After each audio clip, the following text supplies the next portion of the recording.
If this message found you, it's because the field called you, not the algorithm, not chance. The quiet gravity of your own awareness drew you here.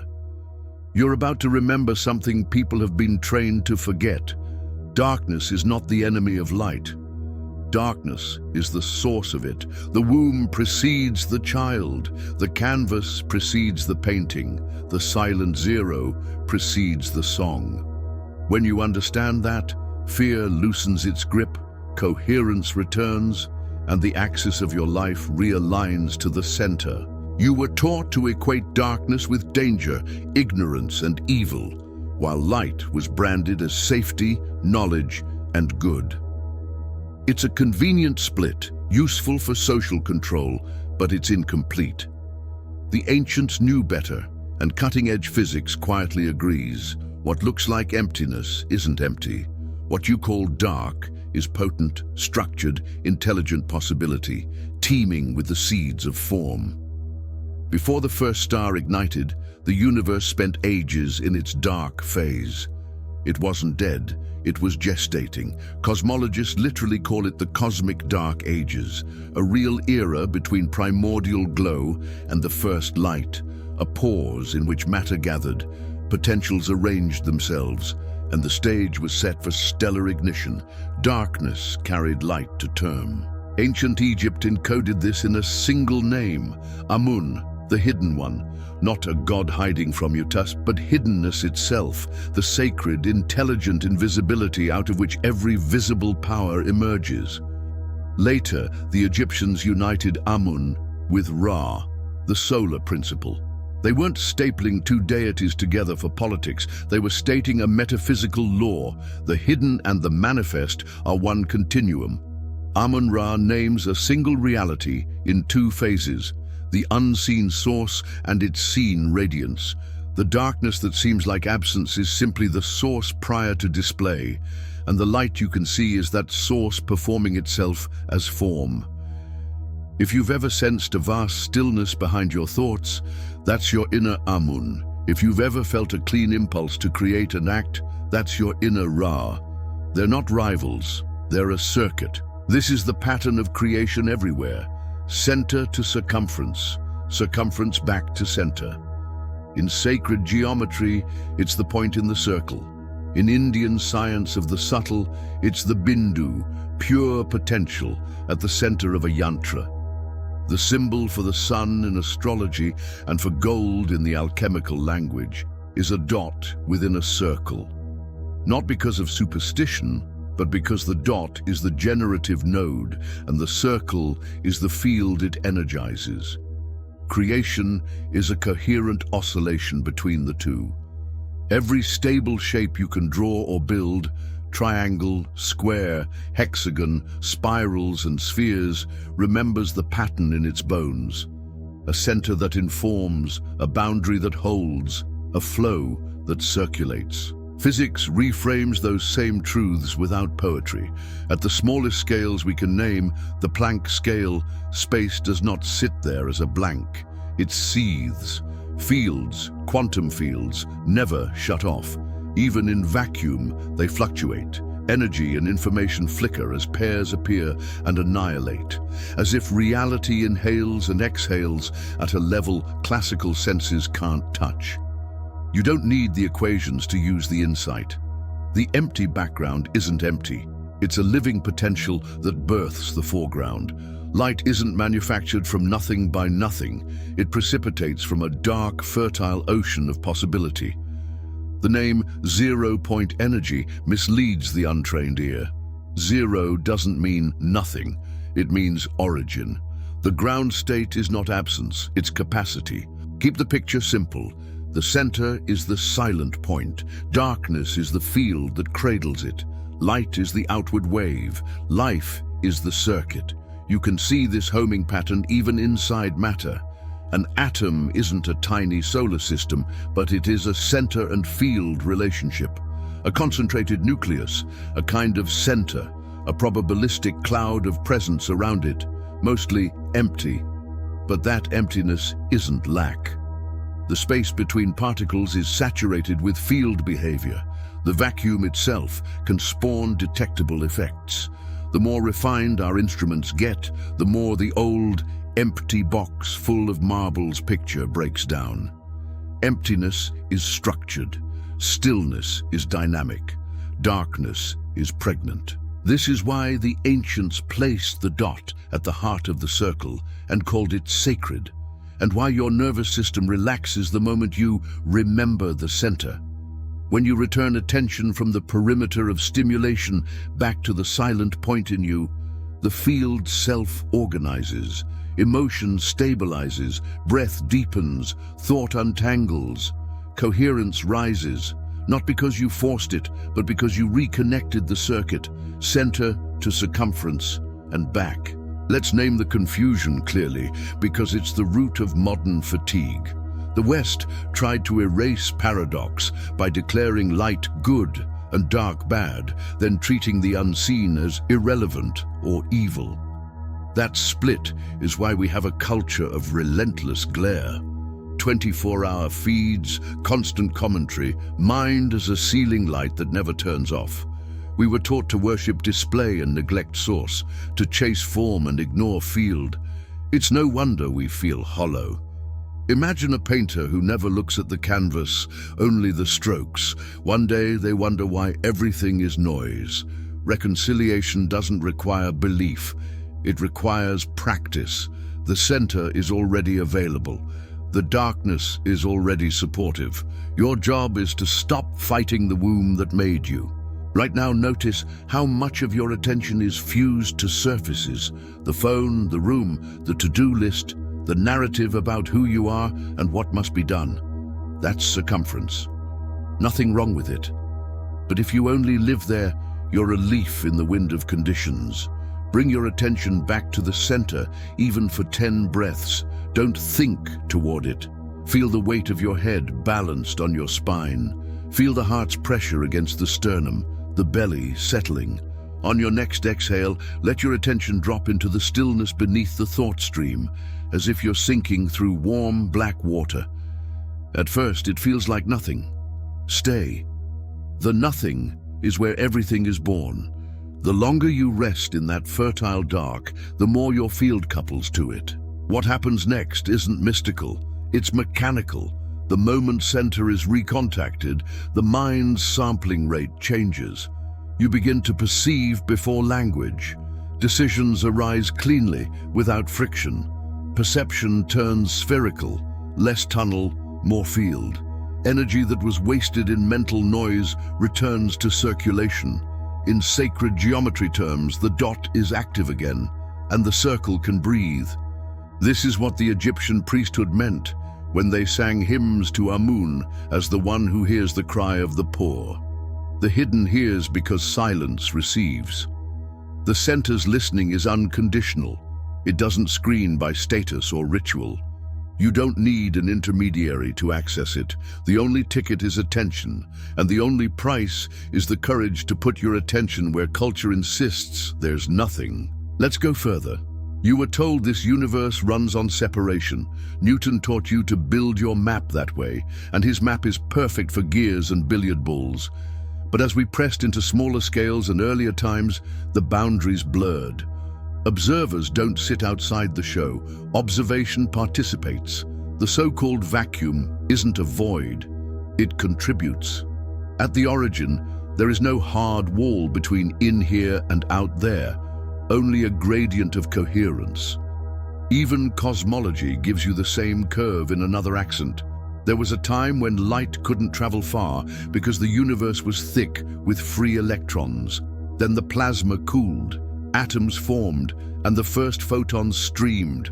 A universe emerging from darkness into transparency, not as a moral allegory, but as a physical sequence. Light is the child, darkness is the mother. And still, people are scared of the mother. Why? Because mystery cannot be managed by the same mental muscle that keeps you on schedule. Mystery is not chaos, it's supra-order. But it's an order apprehended by alignment, not by control. When you touch it, you feel guided, not governed. We can make this concrete by returning to the simplest glyph, the point in the circle. It's more than a drawing, it's a protocol. When you move your attention from the perimeter back to the center, you're performing an energetic contraction toward zero, the Bindu phase. As the center catches, it rebounds as radiance, an expansion phase. Contraction without expansion becomes collapse. Expansion without contraction becomes burnout. Life asks you to pulse, gather, radiate, sink, shine. The sun does it across a day. Your heart does it every beat. Your breath does it every minute. Your attention can do it every moment. Now here's the move that changes your relationship to fear. Dark is where you gather. Light is how you express. You cannot skip the gathering and expect your expression to be coherent. People burn out because they never descend. They flood their field with light, with content, effort, and output, while starving the center that generates it. They're living as circumference without center, bright and brittle. When your field learns to love the dark, a very clean thing happens. Anxiety drops, not because nothing matters, but because you are back inside the intelligence that composes form, not merely juggling the forms. The mind relaxes because it's held by something larger than itself. Call it the quantum ground state, call it Amun, call it source. The label doesn't matter. The contact does. Let's stitch this to your life with a simple demonstration.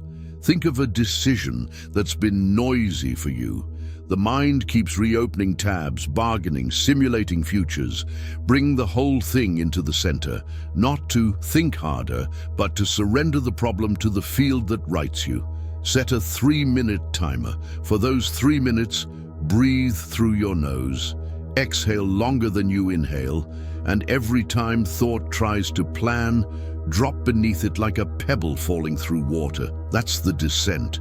At the bell, open your eyes and let the first clean movement happen. An email you send, a call you make, a sentence you write. That's the radiance. If you live that rhythm, your days start to feel like they were composed by someone wiser than your surface self, because they were. Science keeps accidentally corroborating the ancient maps. Planck-scale physics tells us there's a smallest meaningful tick and a smallest meaningful length. Below those, the idea of where and when becomes slippery. But those limits are not dead ends. They're thresholds. We don't hit nothing. We hit the everything behind things. The constants that define those thresholds aren't metaphysical slogans. They're measured and maintained by your world's most careful keepers of truth.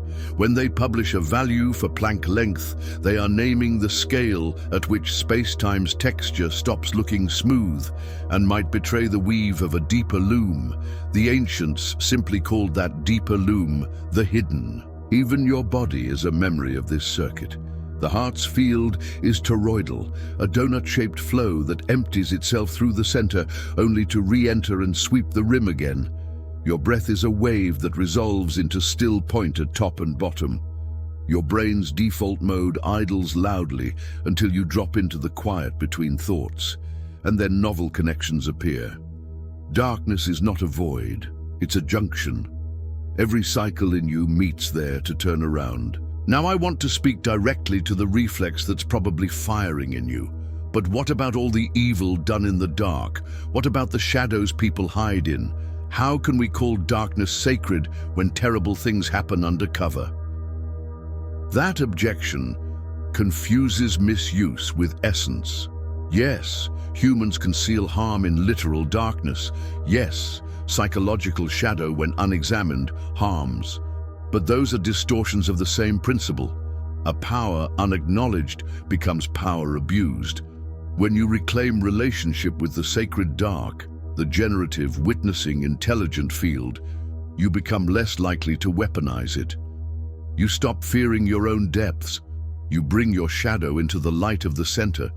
It metabolizes. The darkness I'm invoking is not secrecy, it's source. The Egyptians weren't naive. They encoded both sides. Alongside Amun, they told of Nun, the primeval waters, chaotic, undifferentiated, out of which the first mounds of order rose. They named hiddenness and chaos, and then they taught how to steer, align with the hidden one. Let the unseen inform your seeing. Let the center rule the circumference. Even their later theological experiments, like Akhenaten's emphasis on the visible solar disk, make the point by contrast. When you worship only what is seen, you flatten the living continuum into one pole. It shines brightly, and it burns out. You feel the imbalance in modern spiritual culture too, obsessed with high vibes, terrified of the quiet reset, confusing stimulation for transformation. Your system doesn't need perpetual brightness. It needs rhythm, pulsation, day and night inside a single breath. Here's a way to install the rhythm, quickly and cleanly. Sit as you are, uncross your legs and rest your feet on the floor if you can. Put the tip of your tongue behind your top front teeth. It settles the jaw and closes the loop. Now, place your attention not between your eyebrows, but behind them, mid-brain, the geographic center of your head. Don't hunt for a gland or chase tingles. Aim for the feeling of being in the middle.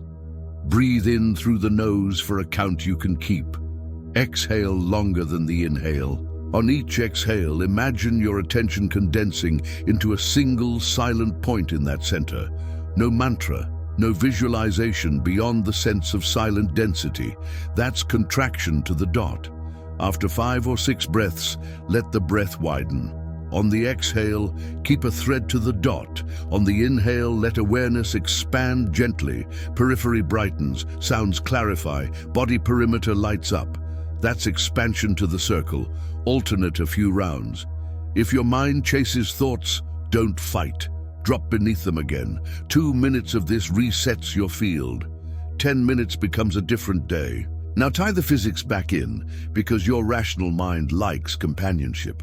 When you contract attention to center, you are simulating what fields do when they drop to ground state.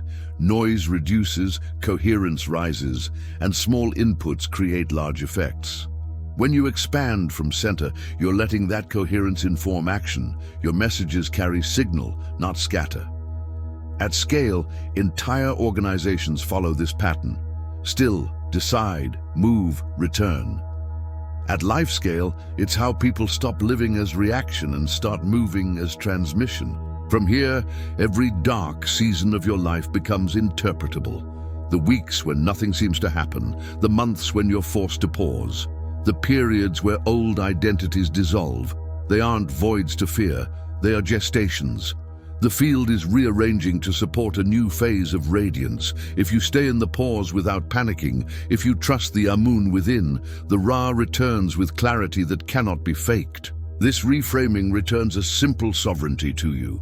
The universe is not a machine that ignores you, nor a tyrant that micromanages you. It's a mirror with memory. It reflects the quality of the field you broadcast, but it also holds a deeper syntax. The hidden that keeps gently steering you back to center when you forget. Neville Goddard was ruthless about this mirror function. Assume the state of consciousness you choose, persist, and the world, which is downstream, must return it. Not because you bullied reality, but because you finally harmonized with the layer that writes it. You don't have to accept that frame to use its power. Test it. Tonight, before sleep, descend into the dark, not as rumination, as resonance. Drop below thought for 30 breaths. Once you're in the warm black of the ground state, introduce a single sentence to the field. Not a bargain, not a plea, a declaration of identity spoken as if it's already true. I move through tomorrow from center. Then let go. In the morning, watch your attention. You'll notice how often it wants to bolt for the circumference. You simply return it. Center, circumference, center. By lunch, you'll feel the difference. Fewer wasted motions, cleaner choices, less ache in the mind. This is how darkness rehabilitates itself in you, not as a theory, but as a competence. The competence to return, the competence to rest, the competence to receive before you emit. One more bridge for your analytic side. The language of vacuum fluctuations and zero-point energy can feel abstract, but its moral is simple. There is no nowhere. What looks like nothing is a dense, ongoing conversation of fields. Even spontaneous emission in quantum optics, the way an excited atom drops to a lower state and emits a photon, is catalyzed by the vacuum's own jitter. Light appears because the dark is already busy. That same pattern plays out in you. Insight appears because your inner stillness is already alert. Creativity arrives because your quiet is already listening. The point in the circle, the sun symbol, the bindu, these weren't kooky drawings, they were mnemonics for a physics of consciousness. The sun gold emblem marks the center that makes value. Bindu marks the seed point of manifestation. The circle marks the coherent field. When alchemists stamped gold with the solar point, they weren't just branding a metal, they were indicating that incorruptible matter is what happens when center fully informs circumference. In your life, gold is when your actions are so clearly minted by the center that they don't tarnish in the weather of other people's opinions. What does it mean to live as Amun-Ra, hidden and revealed at once? Outwardly, it shows up as precision without strain. You move with less noise but create more impact. Your refusals are clean, your agreements come from depth, and so they land with weight. Inwardly, it feels like being tapped into a silent reservoir that neither shames nor hurries. You can sense when motion is just avoidance, and when stillness is the most potent action. You stop relying on outrage and start listening for resonance. Your field learns not to blaze indiscriminately, but to dim to fertile black when something new is assembling beyond your sight. This is how darkness becomes your teacher again. You sit with it deliberately, not as theater, not as discipline for its own sake, but as covenant. I will meet you where everything begins. You start to see how much of your life was engineered to dodge that meeting. The fear of silence, the fear of unknowing, the fear of no evidence. Those fears lose gravity when you keep returning to the ground where evidence dissolves and knowing precedes language. None of this shields you from grief or loss. What it does is make you capable of metabolizing them. Death still visits, injustice still demands action, but when your current is sourced by the dark, you act without burning out. You speak without shouting. You stand firm without calcifying, because your heart has learned, literally, electrically, to rest in the 0 point between beats. The most subversive line in any scripture might be the simplest. In the beginning was the Word. The Word is vibration, but no word exists without the silence before it. No note is possible without the zero that frames it. The sacred dark is that prior. And when you learn to trust that prior, you stop flinching in the middle. So here is the invitation.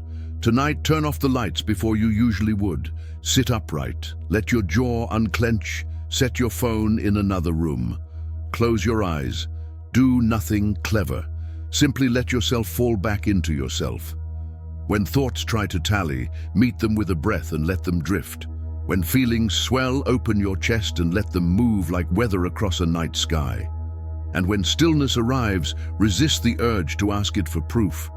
Give the dark 3 unclaimed minutes of your life. If tears come, fine. If boredom snaps, fine. Stay. At the end, whisper one line to the center, one choice about how you'll move tomorrow.